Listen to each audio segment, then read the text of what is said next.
रतनपुर गांव, जहां जमीन भले सूखी हो पर लोगों के दिल आज भी नम है। पर एक औरत है जो बस खुद के लिए जीती है और अपना काम से काम करती है। सोनमती बुढ़िया 70 साल, लालची, चिल्लाने वाली मगर चालाक। ए छोकरी, तेरी रोटी तो बड़ी मोटी है, ला इधर दे, मैं खा लूंगी।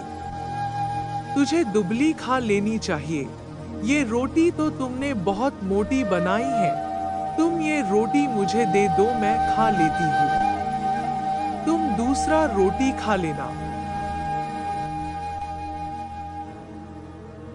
अम्मा, आप हर किसी से कुछ न कुछ ले ही लेती हैं। ये रोटी तो हम अपने लिए बनाए थे। तो क्या हुआ? मैं बूढ़ी हूँ, मेरा हक है। ला दे मुझे ये मोटी रोटी, मुझे जोरों का भूख लगा है। बुढ़िया लोगों के घरों से अचार, दाल, रोटी चुरा चुरा कर लाती है। कभी झूठ बोलती है तो कभी धमकाती है। इस तरह बुढ़िया अपनी जिंदगी गुजारती है और गांव वाला से मांग मांग कर खाती है।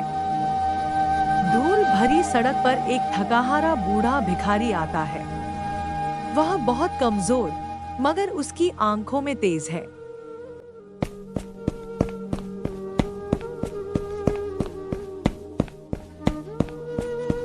कौन देगा रोटी इस भूखे को? जो देगा उसके सपनों में सोने की रोटी आएगी। कोई तो इस भूखे बूढ़े को रोटी दे दो, हम ऊपर वाले से दुआ करेंगे कि जो हमें रोटी देगा उसके सपने में सोने की रोटी दे दे भगवान।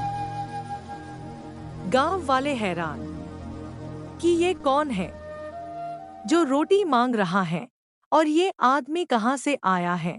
कुछ लोग उसे दान देते हैं। बुढ़िया खड़े खड़े सोचने लगती है।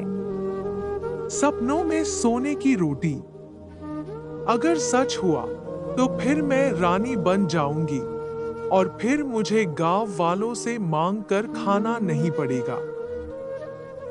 बुढ़िया घर जाती है, बासी रोटी निकालती है और मुस्कुराते हुए भिखारी को देती है।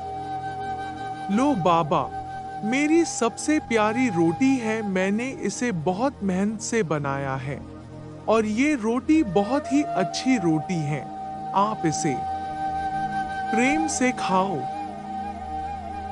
भिखारी आंखों में देखता है, मुस्कुराता है।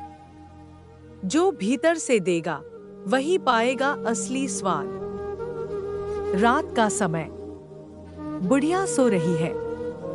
सपना शुरू होता है। सोने का महल, नौकर चाकर, बड़ी रसोई और सोने की रोटी। वाह, सोने की रोटी, अब मैं खाऊंगी। जैसे ही रोटी तोड़ती है वो मिट्टी की निकलती है। नौकर भेड़िए बन जाते हैं। सब चीखने लगते हैं। बुढ़िया चीखने लगती है, ये मेरे साथ क्या हो रहा है? अभी अभी सपने कितना अच्छी देखी, पर ये सब तो मिट्टी का बन गया। उस भिखारी की तो बातें झूठ निकला है। झूठ से पाई चीजें हमेशा मिट्टी में मिलती हैं। बचाओ, ये सपना है ना?